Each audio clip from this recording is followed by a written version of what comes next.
come back right now. Why? Oba wants me to Kwandi. He's the only one share red Yo, flag. Charlie, what's up? Charlie, hey, you drip, oh. The God. Charlie. You be your guy. You didn't vex me pass. Turn out. Hey, why? You news. Charlie, what could start production manager? Who's the boy with Hey, see, now he click. Charlie. Those people there, then they jam. So, what they going? Charlie, maybe we all make ready for today in this thing. Yeah. All right, Charlie. Many people think running a short-term rental business in Ghana is just about owning a nice apartment and listing on Airbnb. The reality is quite different in this part of the world, from unreliable utilities to guest expectations that keep changing, and even pricing issues. Welcome to today's episode of the Check-In Podcast. My name is Justice and I'm checked in with Roland and Jeff. Today we delve deep into starting a Shortlet business and scaling here in Ghana. Roland and Jeff, what do you consider first when you want to start a business in this industry? I think there are a lot of factors we put in place when you consider managing a property. I think first of all, you need to have a niche. You need to look at the location. You need to look at where you think when you sell, you're going to get the target market that you are looking for. And then from that step, you now consider which property you think you can look into. So there's this bits of agreement where you can go with a landlord. So you need to look for a landlord, and you go in some terms with as to whether you can consider managing a fully furnished apartment, or the apartment should be set that is semi-finished for you to also add your touch to it, or it could be an empty unit where you just do your full innovation and then, or you do your own setup and then manage it yourself. You understand? Well, I think if you take everything into consideration, the best option is to have your own apartment. If you own one, that's the best way. Because at the end of the day, you're not going to be paying anyone any monies at all. But the problem is that a lot of us are in the middle class where we can't afford these prices. Remember the last episode, we talked about the monies involved in getting these apartments. That was around $85,000 to about 89, 90,000 and above. Yeah, that's when you're acquiring it. When you are acquiring it. But you see, in the business, in order to get like the greatest revenue, you need to own it. If you are renting it out, it means half of your money will be going to the homeowner. Mm-hmm. But unfortunately, a lot of us can't do that. We can't own it. We can't own these properties. So what we do is we take it from homeowners, those who are above the middle class, and then we rent it out. We lease it out for a period of time. That's maybe a year, 2 years, and then we work with it. It's not a bad business. I think every individual can do this business if they get the right homeowner. Yeah, and I think there's the option of also getting it from a landlord and renovating it based on the agreements you would have with your landlord. See, the problem is that a lot of individuals think it's a far-fetched idea. They think you need a lot of money to do that. If you are going to take it from a half-furnished apartment, it means you're going to invest a lot of money in it. You're going to invest a lot of money buying decor, and all of that to fully furnish the apartment. And people want to start a business without having enough. A lot of people want to start their own businesses because they are unemployed or they have an idea that they are not able to put in place because they don't have the money for it. I think Airbnb is one of the best ventures to go into because once you get like a good homeowner, you can take the property and then pay at the end of every month, which means you can generate the revenue before. So Exactly. you really don't need a lot of money to. Yes, and I think it is something that the youth need to look Consider, into. yes. Yeah, because you do not really need to own, like you said, you do not really need to own the property. All you need is to find a landlord, Yes. go into an agreement with the person, and then you list it, and then you manage the And even business. to add up to what you made a point that maybe if you get a semi-furnished apartment, then you need to. I mean, definitely the terms are not going to be the same as when it is empty Fully or when finished, it's fully finished. So at least if it's fully finished, you know that definitely the amount to be paying will be higher than that of when it's semi-finished and you're paying. So at least that it still balances. But the thing is that comes down to our loan system. A lot of people can't afford our loan systems. Yes. So if I'm starting a business and I need to furnish it to a certain level before I can start the business, I'm already down by one. Yeah. And if I don't have the money to do it, it means I can't get into it. Nobody wants to come into a semi-furnished apartment. I don't know if you get where I get where you're coming from. I get where you're coming from. So it's best when you're able to get an apartment where it's fully finished. It's fully furnished, and then yes. Does location play a role in your pricing? We talked about this last week, yeah. But today I want us to settle this. Does location play a role? Mind you, we're talking about starting a business. Jeff mentioned that you need to look at the location that you want to set up first. Then we've talked about owning or getting a lease from a landlord. So now the location. Oh, definitely. Location the big factor. You know, go fit get apartment for Kaswa. Then price them the same as an apartment that is in Cantonment or airport. Or even East Legon, the one that they always argue against. because why that argument about East Legon there? Oh well, it be true. You know, so location always plays a role. It's you can't change that. Because, for example, most of the people that come into the country want properties that are close to the airport. Nobody won't go there, then left in an apartment at 1 p.m. when they have to fly out at 9 p.m. Or because if I drive from Kaswa come the airport, thinking about traffic and all of that. So if you have a property, let's say in Kaswa, and I have a property in Cantonment, it's more likely that I'm going to sell my property better than you are going to sell yours. Yeah, I agree with you. So yeah, like he said, the location plays a major factor. So last time we even made similar scenarios to apartments who are even close to the airport. So let's say people will rather want to stay at the airport residential area just so that they would have to beat the traffic. Some too want to stay in Cantonment because maybe they want to be close to the maybe the business centers and all.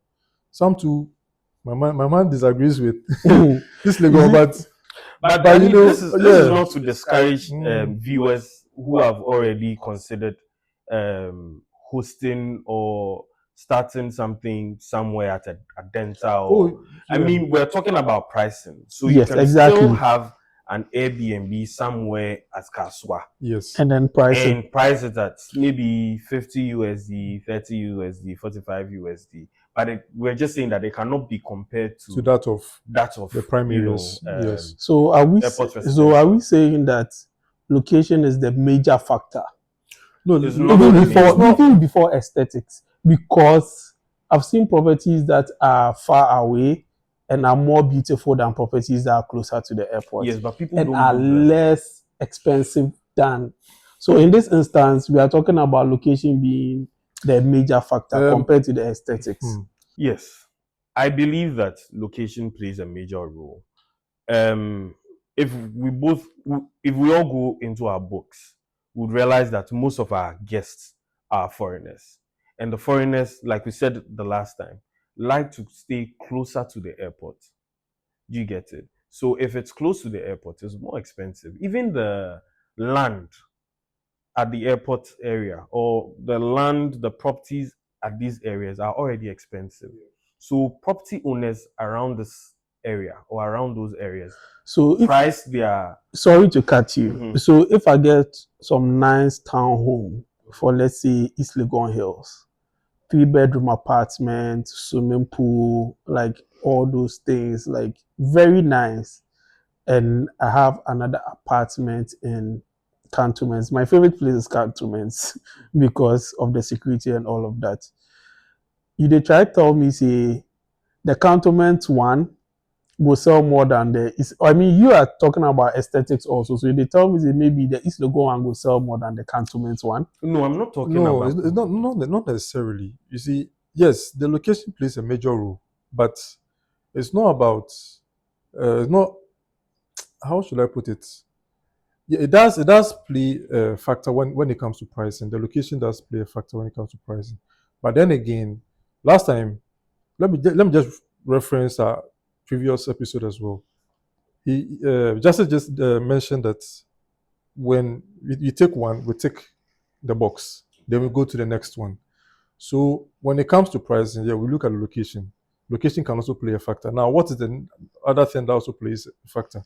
Maybe the amenities also plays another role.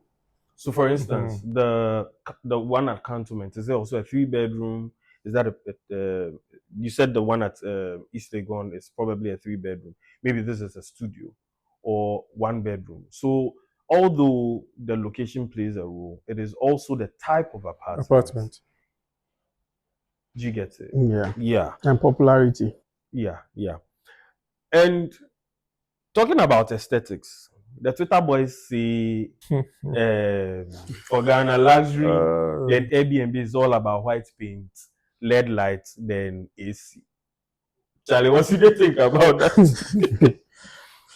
I don't think they are totally wrong because for an accounting side, AC be luxury. How many people get AC for them house? So right now, everybody gets. You know, but right now, how many? But the thing be say, it be luxury. No, but they are trying to say that Airbnbs or apartments are overrated because, or we are pricing it too high because of the ACs. Like that's what they are trying to say. Then do your house. If you get the AC for your house, then do your house. No, but you see, but you should understand where they're coming from. Sorry, you see, when you take there's been some properties when you go to, there's really not much in the apartments. There's not much beauty. Like they said, white walls, and then just the AC and like the other thing you mentioned. Nothing really they catch for the, but maybe the other amenities for the properties makes it sell as at the rate that they are selling, not the room. Like maybe there's a gym or maybe there's a rooftop or maybe there's some restaurants there, which makes the property pricey as it's not even supposed to be. But when you go to the room, it's not maybe anything catchy. So, what you guys think that you need in an apartment to make it catchy, to make it price worthy? Me, I think first off, it should be neat, clean. You enter some apartments and like they're really filthy. So first off, it has to be neat. It has to be in a good location.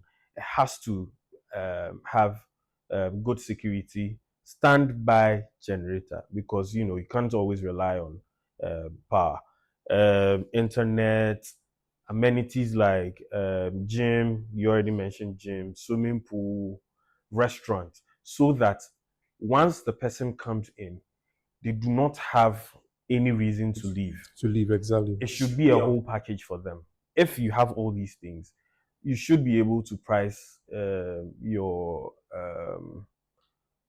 property, Yeah. above some of the ones Yeah, that because don't if have. I'm coming somewhere and then it's one stop shop, Charlie, assault. You understand? Yeah. So if you are pricing it at a rate I think is reasonable, why not? I will come. What would be the reasonable rate? Oh, I mean, reasonable relative. That one no go fit mention specific amounts. Somebody will price the apartment at $90. Some people also price the same type of apartment studio at $100. But what am I providing that's different from the other than pricing at that? You understand? So let's talk about guest expectations. Um, what should we consider, or what should we put at the back of our minds when we're listing our property? What expectations do guests have? What's the difference between the expectations of international guests and then the domestic ones? Do you think that their expectations are different, or do they all have the same expectations? I think for domestic ones, as I would generally call the locals, Locals. the locals, they just want a nice place to stay in. They would just want something that is different from their home. For the internationals, the foreigners, one of the basic things they look out for is internet, Stable Wi-Fi. stable Wi-Fi, because they are used to that in their country. And then a lot of them don't usually get our SIM cards when they come here. So when they come, their only means of communication is through the internet. Yes. So if you don't have internet, stable internet for them, and some of them are even still working from wherever they are coming from. So if you don't have stable internet, it's a big X for them. For others too, they want the whole hotel treatment where they have a buffet for breakfast and all of that. But it's really difficult in the Airbnb setting because you have to have a certain arrangement with a restaurant to do that for an individual. It means you are going the extra mile for it. It's called Airbnb for a reason. Yes. Bed and It's breakfast. bed and breakfast. Yeah. Yes, bed and breakfast. But the breakfast people are imagining are not the ones most people are providing. Exactly. Yeah. I don't know if that answers your question. I don't know. Yeah. I mean, it's But also a factor. you mentioned the international. No, you actually mentioned You mentioned both. Both, yeah. both. Yeah. Right. Yeah. But for I think what I'm about to say plays for both international and domestic, because when we talk about luxury, that's like I'm leaving my home to get some form of better service, yes, some form of treatment. That's why I leave my home to come to a service department. One of the things I'll look out for is maybe a smart TV. I mean, I'm spending a couple time with my partner, and then Lights no day. light. No, it's not even about light safe. Like I don't know if you watch Netflix. I don't Netflix. see yeah. I don't know access. if you watch. You know, all those things contribute. So I should be able to come and get something different from what I'm enjoying at home. You understand? So a smart TV. You already mentioned what do you call it? Internet. I should be provided maybe daily cleaning and what have you. You understand? I should be picked up from the airport when I'm coming. You understand? If life is made simple for the customer, that is what luxury maybe is about. You understand? So for someone who wants to start the business, they have the location, they have the property, they know what to provide for the guests. What does it take to create an irresistible listing? Quality pictures. You need quality pictures. It's one of the things that actually, even when you are listing on Airbnb and Booking.com, Yes. they mark you for the quality of your pictures. Fun fact: Airbnb listings that have professional photos have a 40% higher chances of Receiving bookings. Yeah. Exactly. Yeah. So yeah, I agree with that. And then, as we mentioned earlier, internet. You have to put all those things in your listing. So you have to be able to list all those things. You have access to internet. You have access to.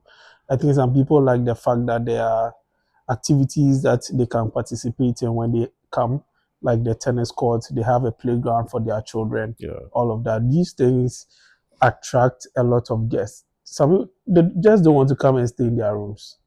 And also the title, especially on Airbnb, how you title your listing plays a role. If it's a 2-bedroom and you list it 2-bedroom apartment, I mean, Yeah, you There's have to nothing add. Yeah, exactly. special If you add about some, it. But if you I add think I some think I cozy think I think something, I think for viewers who don't even know about places where they even need to list, we need to mention it out there for Okay. them. So we look at places like Booking.com, Airbnb, Expedia Expedia. and its There's affiliates, in its affiliates. There's Trip.com. There's hotels.com, Hotels.com, Agoda, Agoda, and all. and the rest. So these are places. These are places you So can we list call your them OTAs, OTAs. yes, Yes, online travel online travel agencies. Yeah. agencies. You can list your properties and then make it visible out there. If you have your own websites where you can also, if you can build your website and then list your properties there, it also helps. But definitely you need these OTAs. OTAs to also push the clients to you to be able to also direct them to your website. Yes. So, like you rightly mentioned, the pictures, the titles, and then proper description of your property. Exactly. It's not just saying anything anyhow. Like you properly describe what the property has, the location, and then even the size of the room. Yes, and you need to be honest in your Exactly. listing. Don't oversell Don't it. oversell If it. your room is not big, and you write 50 square meter, and now you have guests complaining. You fight your Yes, clients every so time. yeah, you need to be honest in your You listing fight as your well. clients every time, and Yeah. you, if you are unfortunate and you meet a German. UK client, a German, they don't joke with their. I think the Germans are more detailed. Yeah, No, you Yes. see, but German, you know, go do giddy giddy. He vex, all right. You know, go do giddy giddy. He then go talk one to one. You don't find solution for me, go stay, you go. But if you go, the review go left for you. You know, go Charlie, like. yes, but scatter. the review, so we'll get But the there. Yes. UK person, if they go do Yeah, those yeah, bars yeah, yeah. Plus, before, it sounds good. plus is that will give compensation. Compensation. So So those people, Charlie, you see, you never step on the wrong foot of a listen a UK guest. But talking about listing, do you think that it might sound complicated for someone who wants to start? Do you think someone needs to hire a professional to list a property for them? I don't think you need a professional, but I think you need experience in the field. Because if you don't have experience in the field, you know there are basic questions that they're asking you, but you might not understand some things that you are supposed to do, like adjusting your rate, because it's all part of listing exactly. an Yeah. apartment. Yes. So you need to have an experience in the field. So Even how to add discounts and all. and all of that. All So of if that, you yeah. know someone who has experience in the field, you can reach out to the person. People do So consultation. make them come Some of here. us we dey do them for free, but if I don't know you, they will collect you money. Nowadays, the people who are not safe, I won't start to collect money because the system is hot. Yeah, the system is hot. Because So people right now, still, they don't give free consultation again. yeah, right now free consultation pass.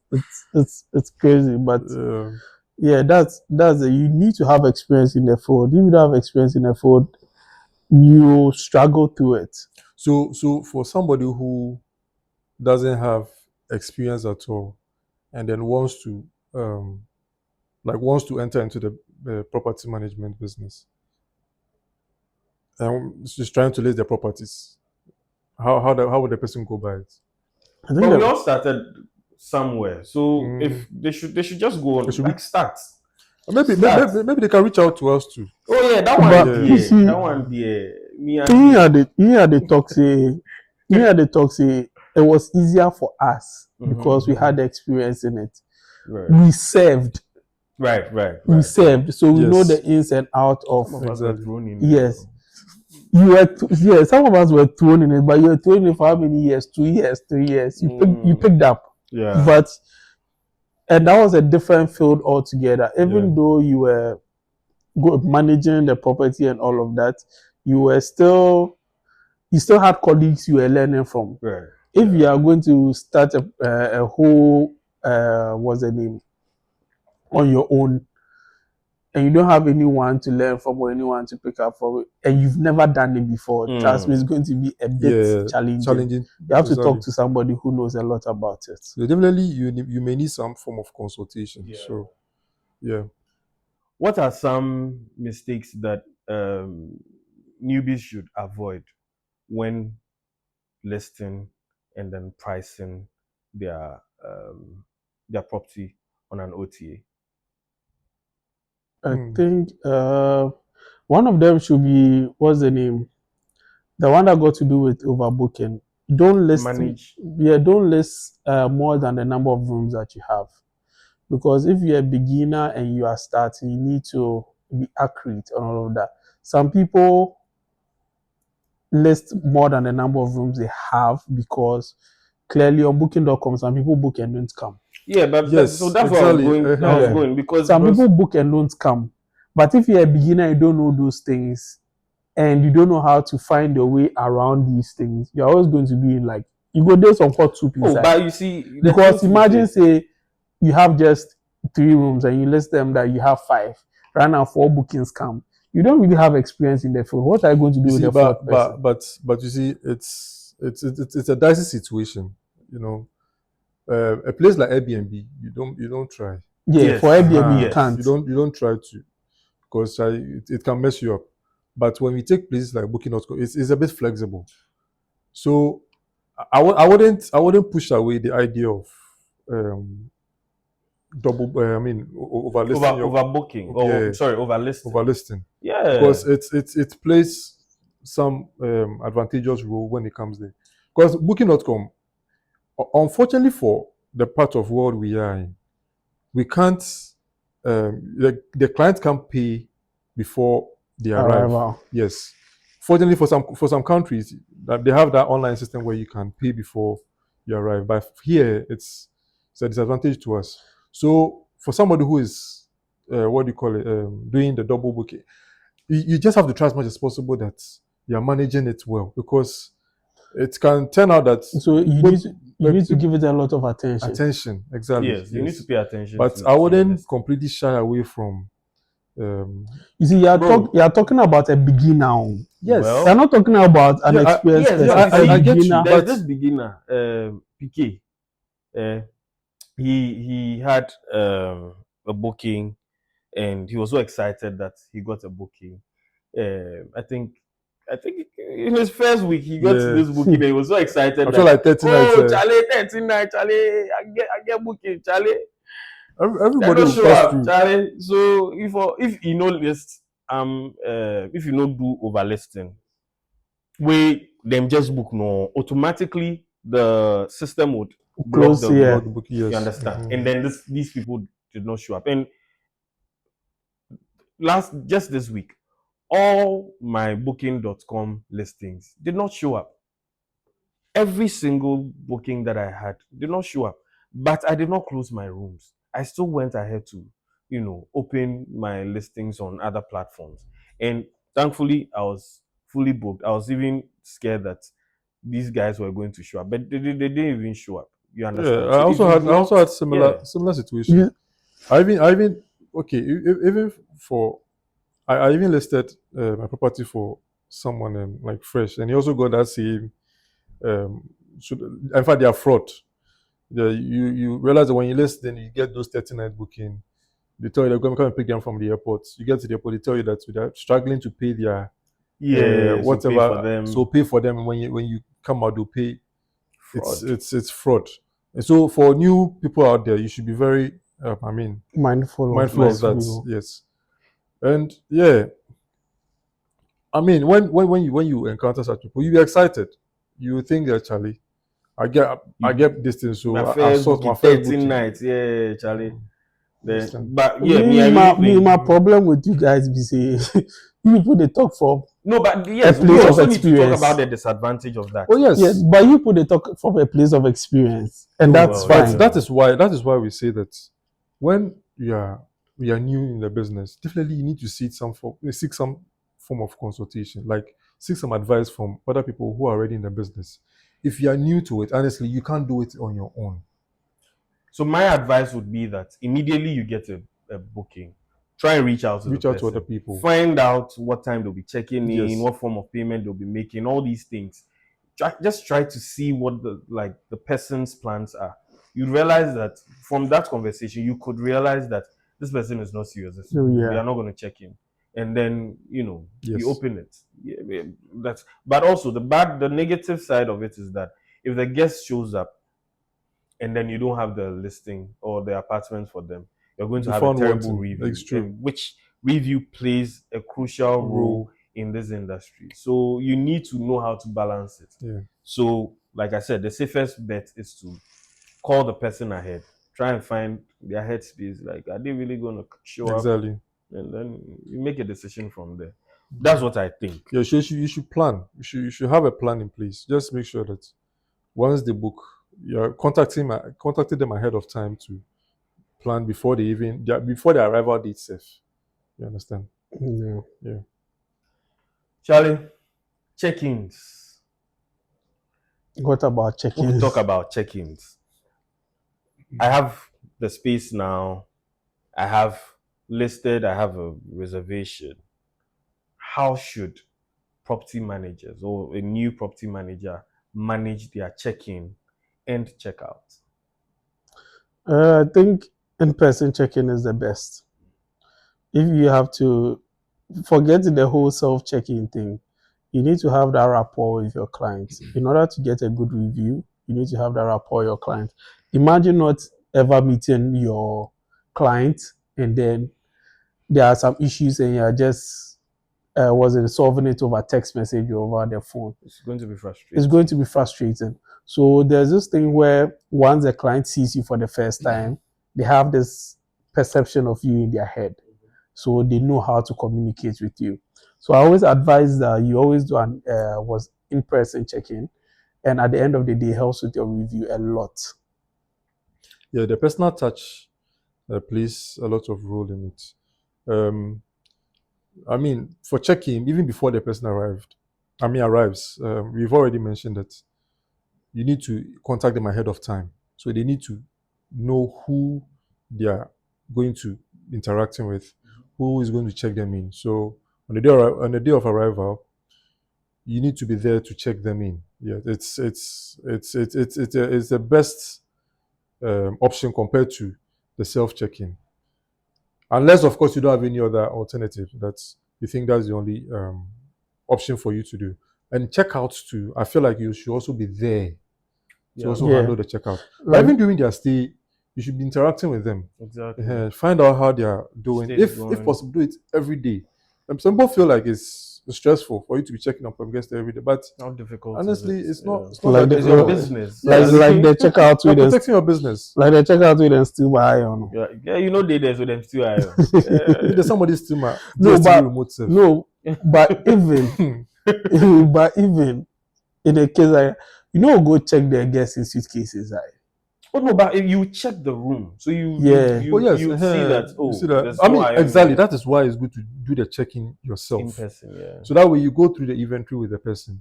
Know that all these are there. It's not like you're home and then you tell the person checking in. And what they proved that was really there when the person was checking in. And that is the best time You understand? to get a good review from the guest. Exactly. Yeah. You find out how their stay went. If they say that their stay didn't go well, you try and sort it out there and In then. person, If yeah.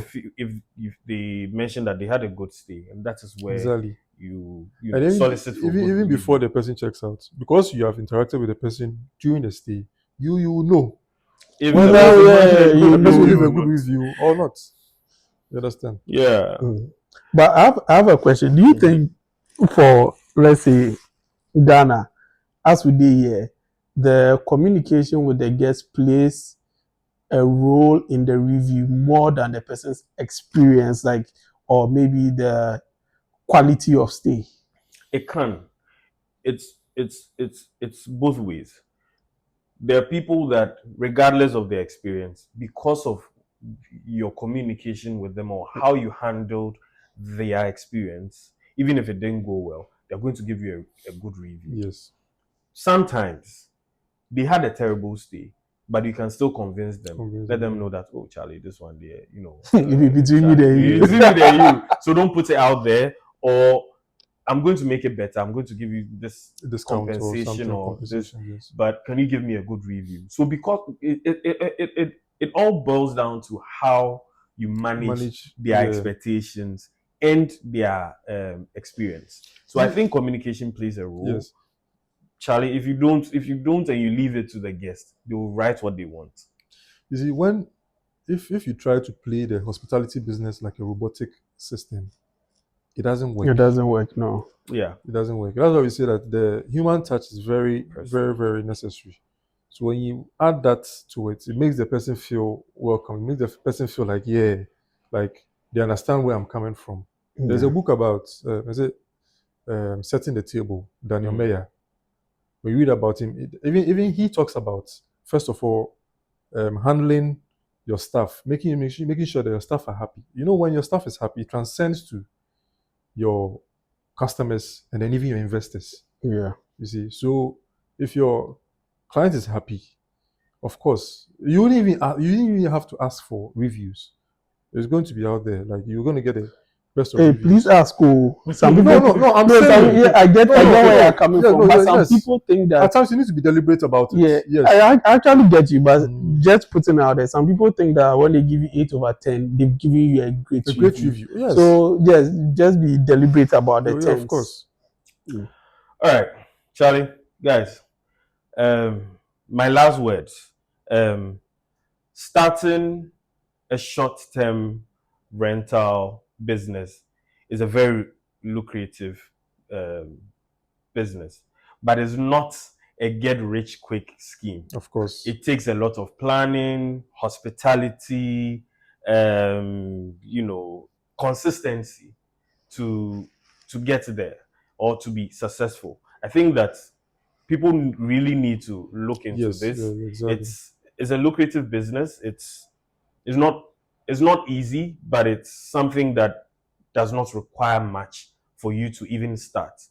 I would advise anyone watching us to, Charlie, if you have a landlord somewhere for rent, a boss will be on, go and see him. Try and talk to them. Try and get their space and start a business with it. That's true. That's my advice to anyone watching us. And to add to that, earlier I mentioned the location plays a role, but don't just look at that, because even maybe your father may have some 2-bedroom house, maybe in Spintex, or maybe even in Ebri, Pram, or wherever. You can even start an Airbnb with it. You don't necessarily. It's better than it's better you running that than leaving the apartment just there. No, because you end up paying what, electricity, water, and all. But when you start, even if you are getting what do you call it, $50 is even too much. Even let's say $30 a day. Let's say you're able to get consistent clients. 30 times 30, that's what, 90. That's $900 for you. Take out your expense. And you cry. You can run it as a side business, even if you're a 9 to 5. Exactly. Understand? So I feel like everybody should be able to consider that. Hey, 9 to 5, I'll go checking your guest. But not everything for self-checking day, like you said. Yeah. You close, then you go see your guests. Exactly. That one there. Well, Charlie, I feel like this episode has been like a serious episode. You guys know that I hate serious conversations. Don't be serious, guy. Don't be serious, guy. Yeah. Thank you guys for joining today's episode. Once again, this episode was hosted by Apartment Opal. Their numbers are down the screen. You can reach out to them, and then they'll sort you out. My name is Justice again. I'm checking out. Roland is checking out. Jeff is checking out.